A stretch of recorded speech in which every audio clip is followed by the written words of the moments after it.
Hello and welcome to Show Up, Stand Out online visibility series for entrepreneurs. My name is Juliet Stapleton. I'm a visibility strategist and I'm excited to introduce you today to Amanda Ross. Amanda makes it easy for women onlinepreneurs to level up their branding through training, web design, and marketing strategies. And today I'm going to chat to Amanda about how to make your website engaging, and we're going to discuss 5 crucial things to create an engaging website. Hi Amanda, welcome to the show. Thank you so much for having me. This is awesome. I'm so glad we're doing this. This is going to be super fun. I'm sure, because this is something I haven't highlighted yet, but this is such an important part of visibility is your website, because we're doing a lot of stuff to get people in, into your funnels, into your landing pages, which is kind of what your website essentially is. And when they come to your website, sometimes there's little things, but so important to convert people, to engage people that are not there. So I want to talk to you. Maybe you can take over and, introduce yourself anyway. Tell us how did you start doing this, or how did you come to do what you're doing? And then we'll dive in straight into the subject. For sure. Yeah. So how did I do? This chose me. So this was a path that I started on probably, a long time ago. In 2001, I built my very first website. I actually we didn't have online courses then. So I actually had to mail things in the mail. So it was because I had already gone to college, and I had left college, and I had started in a career that I hated. And so I thought, I want to learn something new, and I don't want to go back to school full time. So what can I do? So I went and got with Athabasca University in Canada, and they had I don't even know what you would call it back then, but like a mail course. Correspondence course. Yes, we did. Correspondence in the olden days. Days. And so I would actually have to do my homework and mail a disc to them, and all this stuff. It was super fun. So that's how I learned website, and that's how I built my very first website. Of course, it was all in code because we didn't have WordPress back then, so it was all coded. And so I kind of did that. And then I ended up getting a job with an IT education and consulting company, and was there for about 6 years. And I ended up sort of just moving forward in the company, and I was leading the international marketing team on massive projects with $1 million budget in sort of this marketing and online and events and all kinds of different things in the marketing space. And then I said, my goal is always to be doing my own thing. So I know what I'll do. I'll go be your real estate agent. Don't ask questions. So I did that because my dad was actually in real estate for a long time. So I was like, sure. I knew it was an easy, quick way to start building money quickly. So I thought I'll do that and I'll give it a go. And what ended up happening very quickly was that I ended up back in leadership. So I ended up actually getting hired by the companies I was working with. And I was working for these real estate companies with 200 agents, multiple offices, 15 admin staff, and I was leading all of that. And of course, doing all of their marketing, branding, all that good stuff for them too, throwing everything out and restarting everything.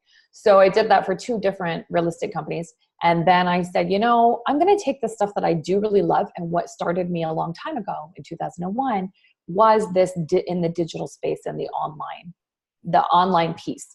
So I left sort of having a career in 2013. I went and started my own thing then, full time. And so I've kind of just been doing that ever since. And it's just sort of grown since then. So it's branding, it's online stuff. And now I've really sort of focused myself so that I'm really helping people build out not just their online branding, but really with a focus on building online courses and membership websites.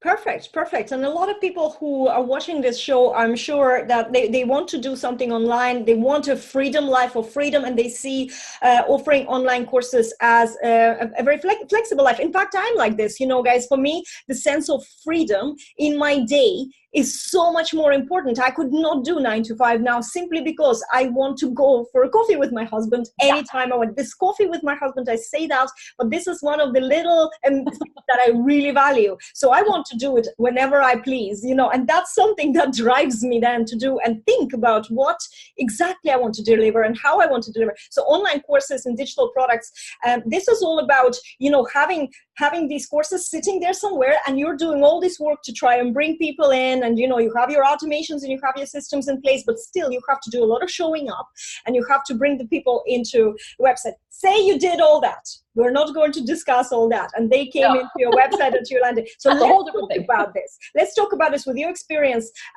with the web design and with the branding and especially with engagement, because a lot of people sometimes say, they worked for a corporate. It's a different thing than, let's say, small business.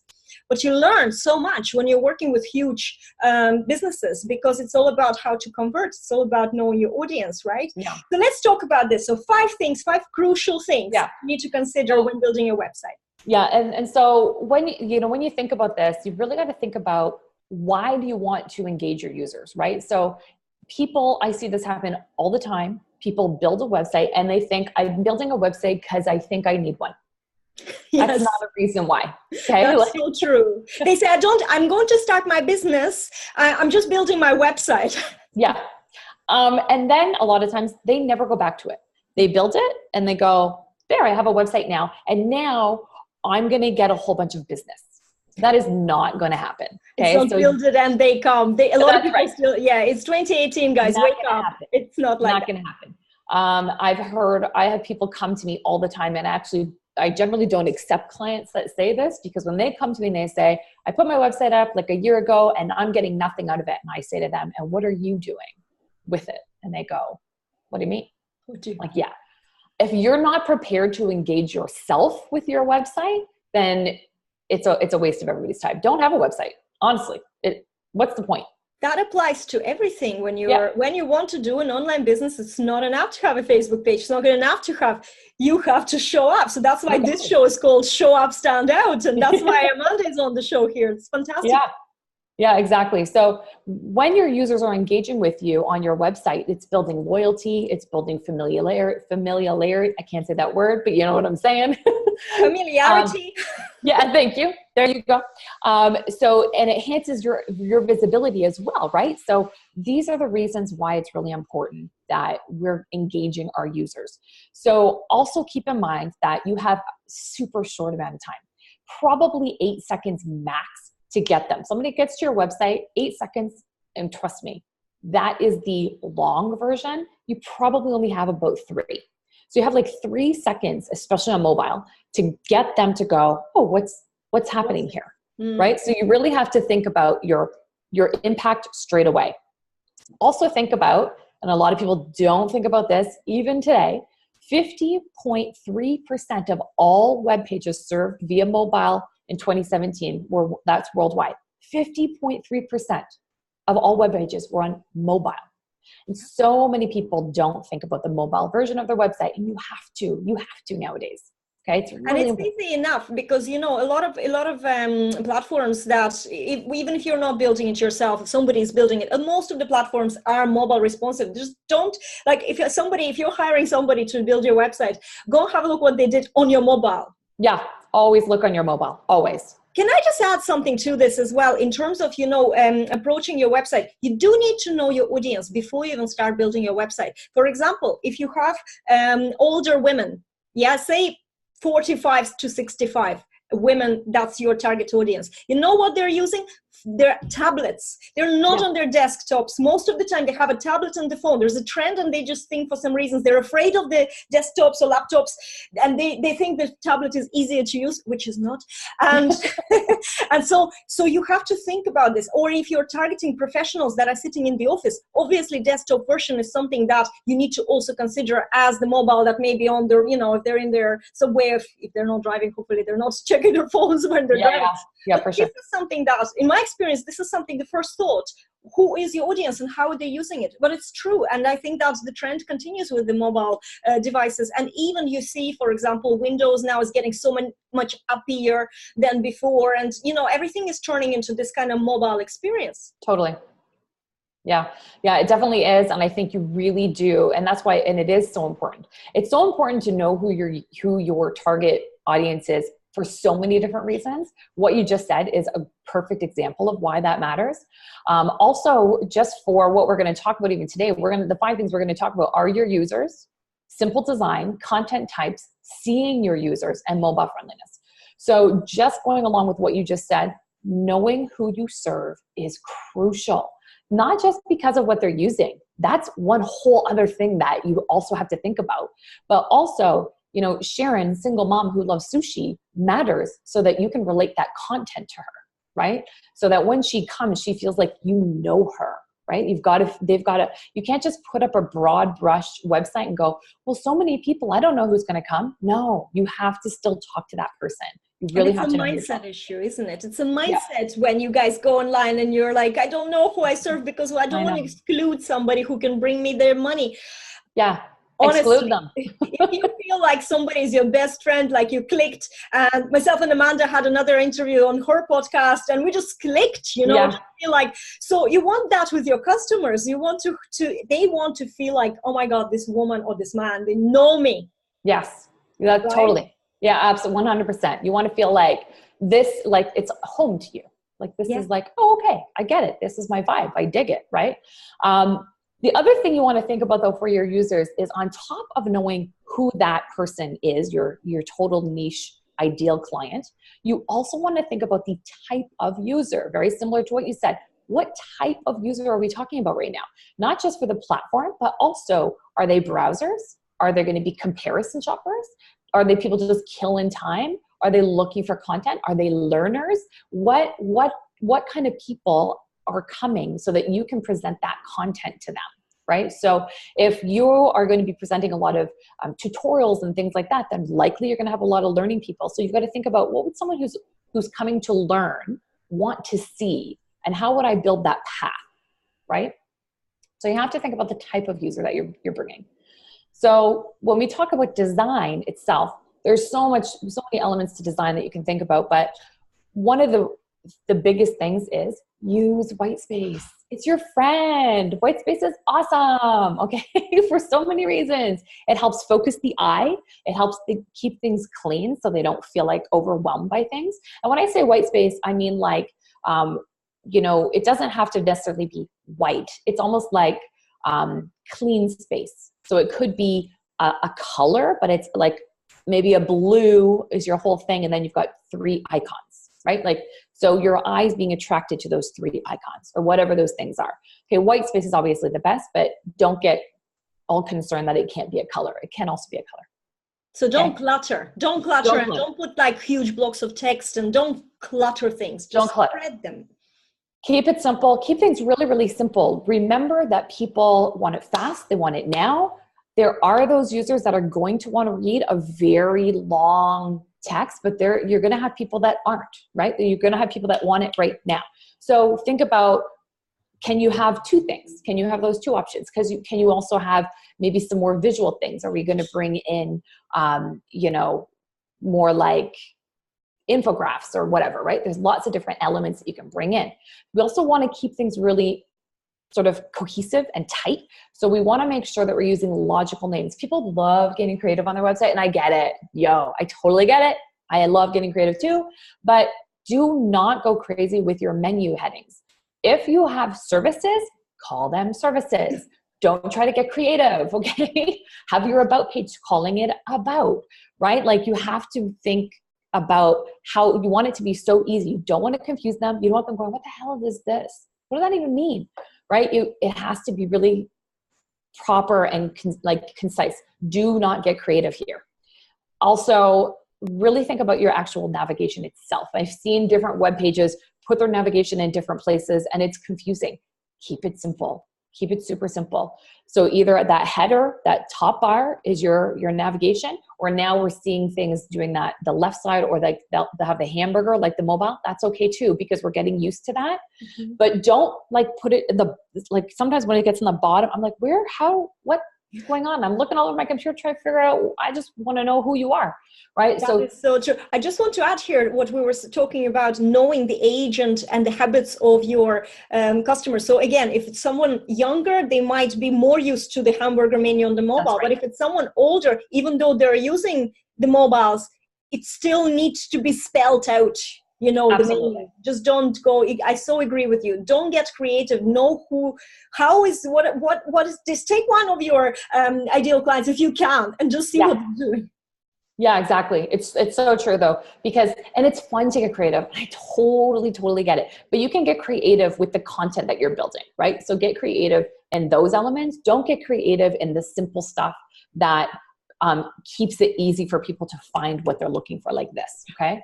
So that's really important. Also, your fonts are really important. People get wild sometimes on a website. I'm like, how many fonts does a girl need? Okay, we do not need that many fonts. You need a good header font. You need a good sort of pop font for those moments that you just want to pop something out. And then you need your font that you're reading. That's it. Don't go crazy. Keep it simple. Don't, you know, such a temptation. I'm such a font person. Oh my God. I watch everything, and instead of watching a movie, I'd be like, nice font. Yeah. I love fonts too. So it's a big temptation, but it's true. And I've learned it the hard way. Guys, keep it simple. Keep it simple. Don't go more than 3. Yeah. And 2 is better, but you know. Yeah. 3, as I said, like it's a top one, you know, just for something very simple. Exactly. And these are the things that the designer, if you are not designing it yourself, you know, you still can sit down and a creative discussion with the designer, but you need to make sure that you mention this even to professionals, because you don't know, you know, how this person sees it. And a lot of web designers don't come back from a marketing background. So a lot of web designers don't actually treat their websites as the marketers would. So that's right. They do get too creative. They do get too fancy, and it's just stops people from easily finding what they need. That's so true. Absolutely. Yeah, absolutely. So the other thing is the actual content, right? So another way to sort of engage that user is, of course, by like mixing your content up. So even I've seen on websites where I go, every page looks the same. And while that's nice for consistency, it's freaking boring. Okay. So mix it up, use a different header, use a slightly different layout. As long as it still feels the same brand, the vibe is still the same. It's totally cool to have your page look a little bit different. Totally fine. You know, and mixed up with the actual content. We've got written word, we've got video, we've got infographics, we've got polls. Like, build in some of these cool, engaging visual elements that excite your user, right? They're like, oh, what's this? This is cool. People love infographics, love them. They're eating them up. So infographics can be a tough thing to wrap your head around, but if you can build out even just one a month, you're going to win. Okay. So infographics are great. Keep in mind about the amount of text. Again, bullet points, white space, these things are your friend, okay? Bullet points, if I go to a website and it's just paragraphs, I'm like, yo. It's very hard on the eyes. It's very Who's reading that? That's not going to happen, right? So we got to bang that out with some bullet points, break it up with some images, break it up with some headers. You've got to break up that content to give the eyes a break. Exactly what you said, right? It's really, really hard for people to absorb that much information. Okay. So also use personality. Do not be bland. Be you. Bring you to the content. Bring your fun. Like I know that I have a very certain way that I talk and things like that. And you can actually read that in my content, I hope. That's what I hear from people, right? It's important for me that when I write something, you go, oh, totally, man, totally wrote that, right? Like you want that to feel like a real human. Don't get too corporate. You've got to, even in corporate settings, you've got to break it down and be a real human. Okay. We're seeing this more and more. I mean, look at how many CEOs and things like that are taking the lead, and they're doing videos. They're out there pumping out content, right? Because it brings a personality to the brand. So don't be afraid to do that. That's actually something it's my whole thing. Bring yourself, show up as you. Yes. Don't hide behind this business front and say, oh, I want to keep my business. We're not asking you to tell us all the stories about your life. We're asking you to tell us who you are. Yeah. And you know what's the best way to practice that, guys? Post long inspirational posts just spill it out on Facebook, right? People will love it. You will train yourself, and that is your message. That's how you develop the message. And I know that because that's what happened to me. I thought I can't write, and then I started on Facebook. My audience is happy. I'm connecting to people, and then I'm taking that same powerful, when I feel in the flow, that's what I write on my website. Yes. Not just like, Julia Stapleton Visibility Strategist. It's boring. Yeah. You need to have this thing that comes. If you're all about empowerment, do that. If you're all about, I'm all about environment, so I can't even think about anything else. But if you're about anything else, just do that anything else, okay? Yeah. Because that's what it is. And don't hide, because hiding means that you need to, people, that's why the CEOs are showing up now, because people buy from people, even huge brands. It's people. Totally. People want to know who is the face of that. Yep. 100%. And I think we're just going to see that happen more and more. So I agree. I agree 100%. So fantastic tips, guys. I hope you took it on board, and I'm going to put some of those tips in the description of this video as well, so you can have little notes. And Amanda, if somebody wants to follow up, and where can they find you? Or they can come you can go right to brandinasnap.com. That's the website. Or you can connect with me on Facebook. I do have a Facebook group called B-Snaps, the Facebook group. And of course I have a podcast, B-Snaps, as well, where we talk all things branding, which is where you and I had our very first chat as well. So so I mean, I'm around. So definitely come check me out, connect. I'd love to help you add more value. If you have any questions, just let me know. Fantastic. Thank you so much, Amanda, for being my lovely guest. Guys, do not treat your website as your resume or CV. It's not. It's you in a digital form. So take all this advice on board. And I hope that you will let us know, what is your website like right now? Do you think you have these elements? What are you missing? Comment below, and we will get back to you. Myself and Amanda will get back to you with some advice if you need some, if you have any questions. Sure. Guys, I will see you next Tuesday with another Show Up, Stand Out. Amanda, thank you so much again. No problem. And thank you everybody for watching, and bye-bye.